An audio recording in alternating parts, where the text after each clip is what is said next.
What? That was 100 kilometers an hour, 60 miles an hour. What?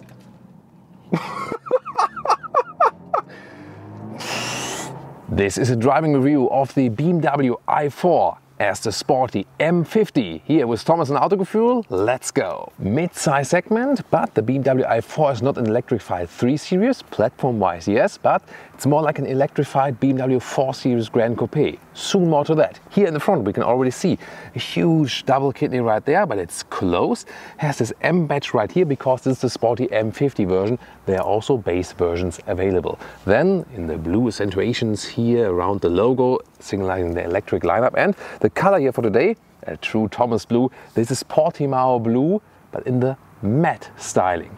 So there's also a metallic Portimao blue available, but here then in the frozen style, how BMW calls it. Headlamps, standard LED, optional this year, the laser light, then with blue accentuations. The length is at 4,78 meters or 188 inches, so size-wise, this plays in a region of a Tesla Model 3. Price-wise, something different, more to that later.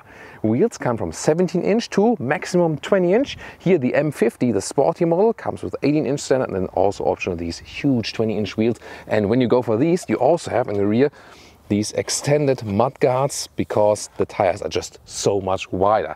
The door handles are very, very integrated and this matte paint is so lovely.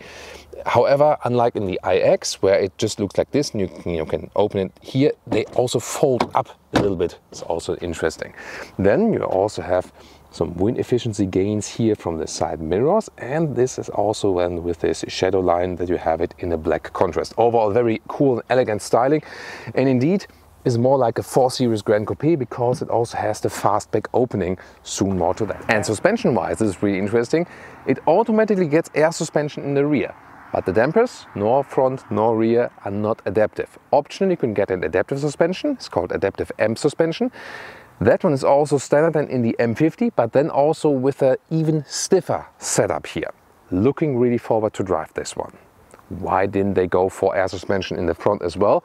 They say they want a more direct contact to the road, and this platform here actually does not allow air suspension on the front axle just from the building space, and they also want it to be a little bit more precise when turning in and turning out so that it doesn't, change the weight of the car in the front too much. With the electric vehicles, there will be no differentiation between M performance models and true M models. It's just the M models. That's a new thing coming here with the EV lineup. So M50 is kind of then a true M model for them. All-wheel drive, one electric motor in the front, one in the rear. The rear one is stronger. If you go for the eDrive 40 version, you will only have rear drive. This one here goes top speed 225 kilometers an hour or 140 miles an hour. The rear-wheel drive version goes 190 kilometers an hour or 118 miles per hour. Guess you can live with that. In the lower part here, a diffuser style, strong fins here also in a vertical way. So overall, I think, especially in the 3/4 rear perspective, they really nailed the design, didn't they? Just a minor detail, by the way, these are these, 3-dimensional plastic number plates, and indeed they are more sustainable because if you compare them to the metal plates, they here use less resources in production, and also they can be recycled better than the classic ones. Interesting, right? Sadly, there is no Frunk. This one here is going from the same assembly line like the BMW 4 Series Grand Coupe or the BMW 3 Series, so they're not using an EV purpose-built platform. This is one of the drawbacks then. But yeah, also their all-electric iX doesn't have a Frunk either, so BMW not so much about the Frunks. However, we can also talk about the power figures and the battery figures. 81 kilowatt hours net. It's actually quite a reasonable size for that, and projected range 500 kilometers or 300 miles. We'll see in the driving part if this is true. And acceleration figures here for the M50, 3.9 seconds to 1 kilometers or 62 miles an hour. And then 5.7 it would be for the eDrive 40, the base model then with rear-wheel drive. And recharging, 11 kilowatt AC or 205 kilowatt DC. Then from 10 to 80% in 30 minutes at an according charging station. Car key looks like this. It's the classic 3 Series car key, but slim and light, and I really like it. Classic stuff. And then door handles once again fold out like this. What about the door closing sound? It's frameless though, and Yeah, here the door closing sound is really bad actually. Nice, however, the interior build quality, soft touch here, and also how the handles are being, you know, formed out. So Hofmeister King design clue for the inside. And then the M50 comes with the M steering wheel, also with contrast stitches then here on the inside. The i4 in general with the blue BMW electric badge. And then seating wise is very interesting. These here are the sport seats, and this is also the animal skin equipment, because you can see it here when it's like in this, you know, many separate, you know, parts. There you can see that this one then is from animal skin origin. However, standard here for the M50 model would be a surface mix of Alcantara and Sensatec, animal free. And for the base seat you start with fabric and Sensatec mix. And for the i4 you can also get pure Sensatec seats. They are also perforated, beige, black, brown or red, so 4 colors available. The ventilation function is not yet available, but BMW told me they are working on a perforated, ventilated Sensatec seats, and this would actually also be the most choice or the most frequent choice for the majority of customers. Oh, by the way, why did I switch to the big microphone here for the interior? Well, there are so many electric interferences that you hear that more on, you know, the attachment microphone. This one here covers it a little bit better. Seating position here in the front, we really know it. It feels like in the 3 Series or like in a 4 Series, completely normal. It's not the most comfortable for long journeys, I have to say. Steering wheel, however, can be adjusted up and down, in and out, and so on. So you feel that it's not an electric platform, otherwise you would have more space in the front. Headroom, by the way, without the panoramic roof, here 1m86, 6'1", enough left, but again, it's rather a little bit cramped. Cockpit overview, again, similar to 3 Series or 4 Series, but then you have this widescreen cockpit, 12.3 inch left, 14.9 inch right, this curved display. This of course pretty fancy, but the thing is, then there are no manual dials for the climate unit. You do not have manual climate dials, however, at least a manual volume knob. In the M50 here, nice carbon fiber decor element. In the digital instruments, we can see left side the speed, right side the e-power, and on the lower hand then you see the recuperation. In the middle part you can adjust what you want to see, for example also map info. And the head-up display is of course always a nice option to have. It's nice that we still have traditional dials here at the steering wheel, left side for cruise control and right side here for example for the volume. And then this operating system 8, completely new. This is one of the menu styles, but I think it looks kind of outdated a little bit. Climate unit always stays here in the screen. That's of course not that practical. You can use voice control. Yeah, but manual climate dials, most of us agree that it would be more practical. Then here on the left side, usually, you know this from the OS7 or OS6, here you have hotkeys to CarPlay. That's actually quite good. But then again, below that would be the car menu. And that is then here, hidden in this whole thing in live vehicle. But why can't I access this here, right again at the hotkey part left? So I don't really get it. However, what's good is with the new system here, it's actually, you know, better as for the CPU power. So here, zooming in and out at the map, this is actually very, very good overall. And here the CarPlay, nice integration like this.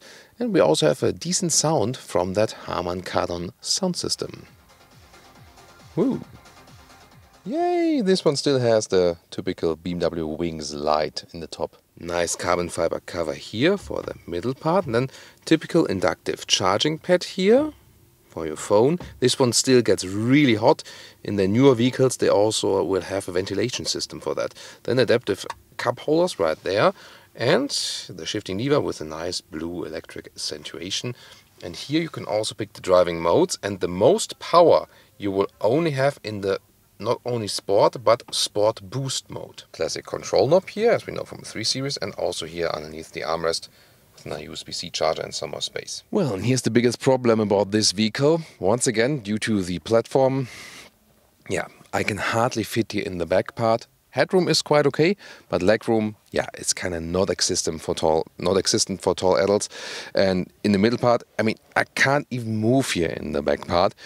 It's not too uncomfortable from, you know, from the bench itself and so on, but just not enough space, definitely, considering the length of the car. Here, USB-C chargers and the rear climate unit. There you can see how big this middle tunnel is, once again derived from the combustion engine platform. And here cup holders for the middle armrest. Pricing wise, around 60,000 euros or dollars for an entry model, and here for the M50 around 70,000. That's of course way more expensive than the Tesla Model 3. However, you can also compare them to the more powerful ones. But what's better here with the i4 than with the Model 3, it does have a fast bake opening of the hatch, and that, you know, with one with A6, 6 with one, I can stand underneath it. Easy access in and out, maybe even putting a bicycle in and so on. This is of course the more practical approach. And this goes 470 to 1290 liters. And the length here, this is the channel where the length is measured properly still. Yeah, a little bit less than a meter or 40 inches in length. And the width here is a little bit more limited. This is then here 90 centimeters in width, or about 35 inches. And the height to the cover, 48 centimeters or 18 inches. Overall height and a little bit more. You can also just pop out this cover like this here. You can, by the way, have a 12-volt power supply. For folding the seats, you have to go around them to rear compartment like this. 1/3, 2/3 split. However, you can also have this ski hatch, so then you can also do an individual split like this. And that's then the maximum setup. Thanks to the seats I would be driving, 1,75 m or 68 inches. Welcome to Thomas's Active Driving Lounge with the BMW i4 M50. Sport boost mode, maximum acceleration, let's go. What? That was 100 kilometers an hour, 60 miles an hour. What?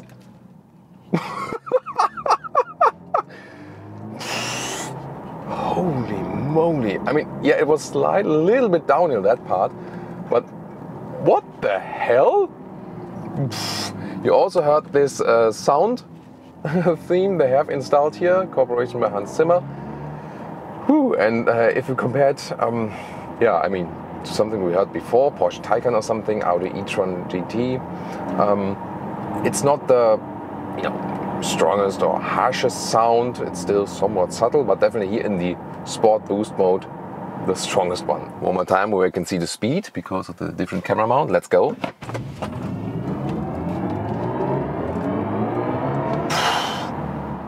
Oh my goodness. Wow.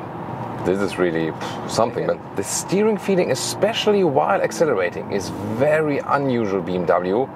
It kinda even feels out of control a little bit. Not too happy with that actually.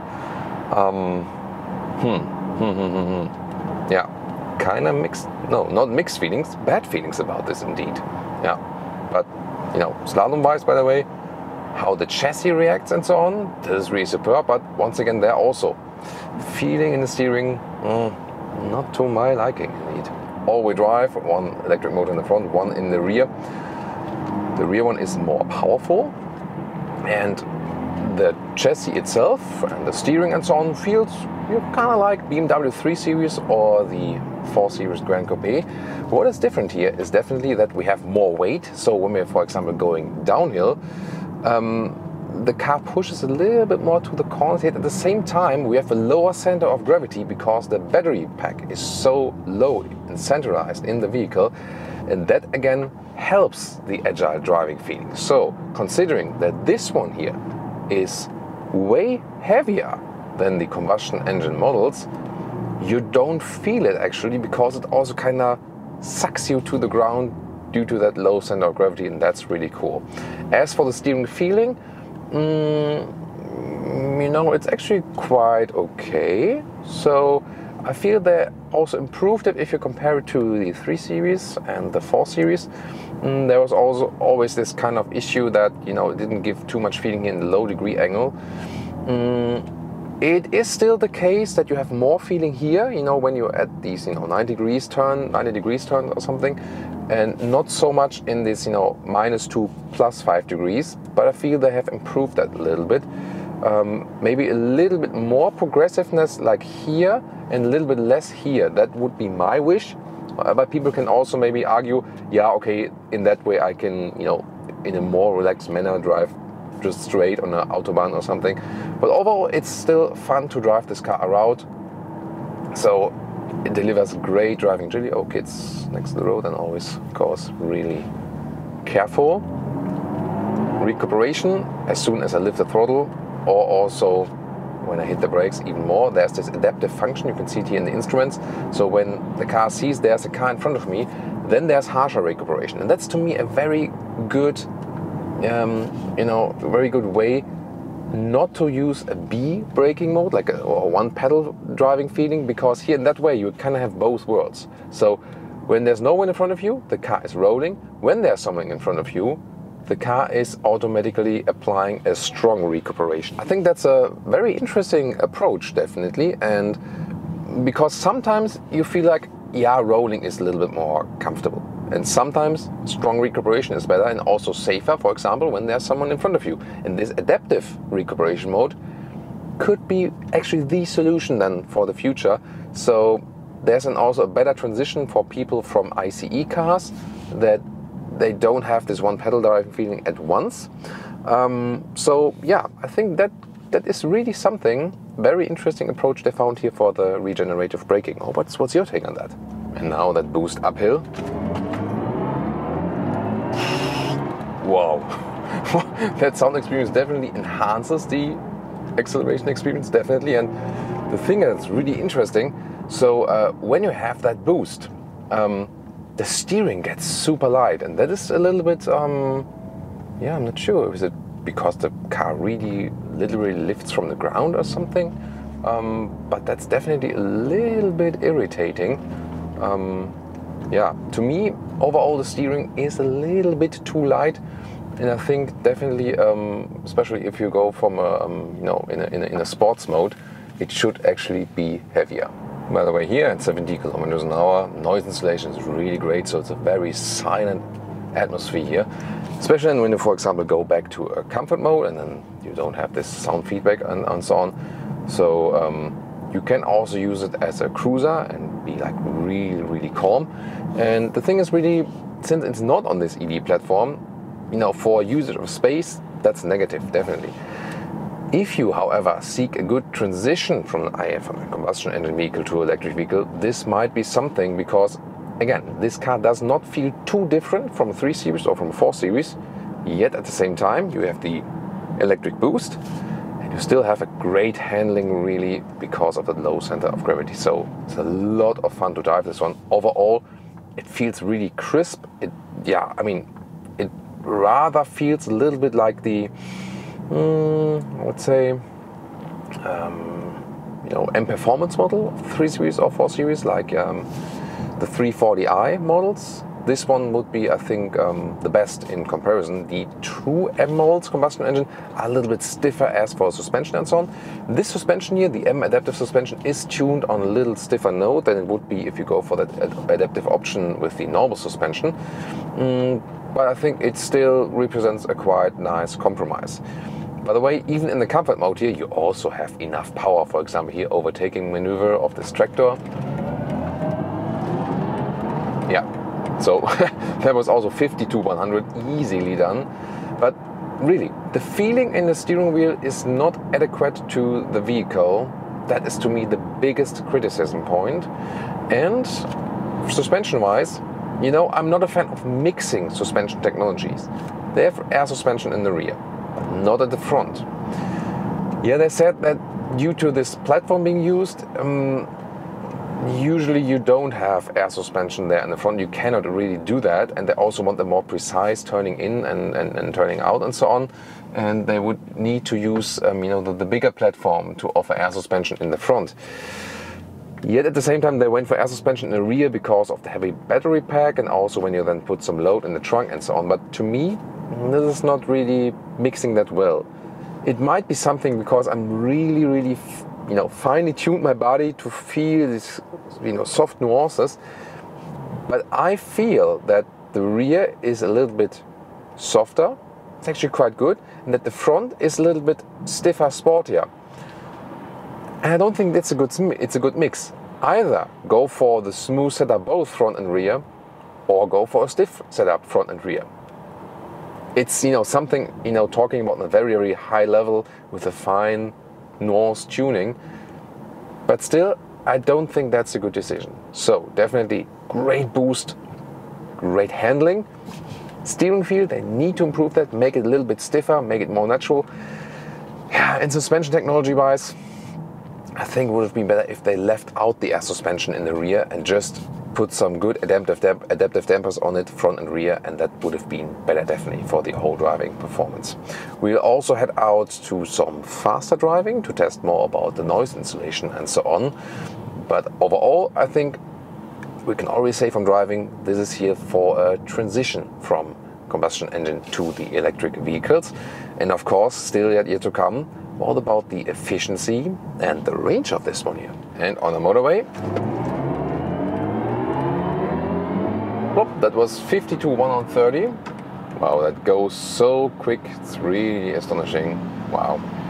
And now at a normal motorway speed of 120 kilometers an hour, so like 70 miles an hour. Let's set it to the cruise control. So also, you know, we can switch to normal cruise control and also the assisted driving mode. Then we also have a lane keeping assist. Let's see how that one plays out. So if it works in a very smooth way or not. Noise insulation so far at that speed, very good, very silent. Of course, you don't have any sound then from the normal electric drive if you're in the comfort mode, just the electric sound experience there, the artificial one. So overall, you do get a calmer feeling because there's no like sonorous sound from that engine running all the time. That might also be an effect where you say like, hey, that's calming for me, you know. So I'm also still looking forward for electric vehicles that are actually just mimicking the ICE sounds. I think it would be a better idea than letting them all sound like spaceships, you know. So because we like to have, you know, like 6-cylinder or 8-cylinder sounds because it touches something very basic in our, you know, feeling and understanding. So there's even that theory that it reminds of us being, you know, like a baby or even embryo inside the mother's body and feeling or feeling and hearing the heartbeat, that these low frequency sonorous sounds are somewhat calming to us, and that's why we like a V8 sound. And when this is actually true, why can I just like select V8 sound, V6 sound here in that menu? It would just be software, you know. Or open it for third-party applications, put an API in there, and then people can program that themselves or whatever, you know. So that would be really something that would be way cooler than giving millions of dollars to the Hollywood composer, you know, for this. I don't see like the big benefit in that one, you know. Make something more fun and cool. That's my take on it. Looking forward to your comments. So let's induce this lane keeping assist. Let's go a little bit to the left, to the right. Let's see how the lane is being kept when I'm moving up to the left. Yeah, there it is. So a subtle intervention. Then we also have a blind spot monitor. There it is, a yellow triangle. And when I put the turning indicator, then it's also flashing. So assistance systems, very well done, very well integrated as for that, and still a reasonable motorway vehicle. As I said earlier, the offering of space already in front is not that great actually.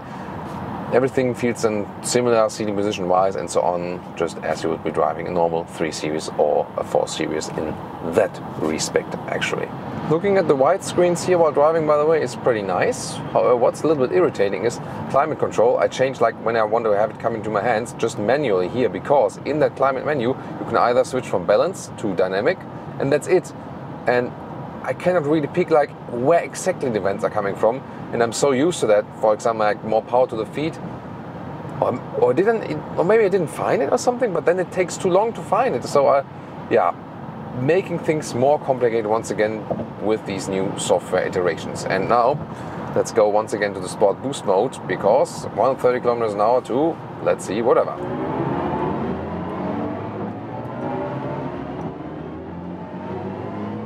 That's a 200 kilometers an hour, 125 miles an hour. For this traffic situation, definitely enough, and still good noise insulation and really stable on the road. So yeah, I mean, the surplus in weight is in this case maybe even a good thing in that case, but Once again, the steering feeling, that is the thing that is lacking to be one with the vehicle in that case. Well, and as for the average energy consumption, like 19 kilowatt hours on 100 kilometers, so that's some 30 kilowatt hours on 100 miles, means a range of 430 kilometers or 270 miles.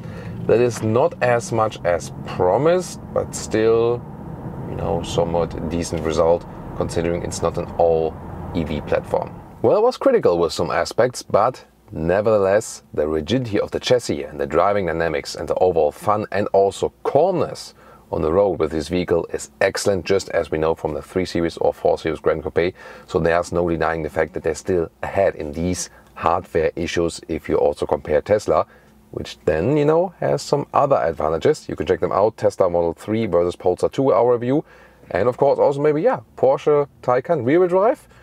That might also be a competitor here, especially of the M50. See you at these videos.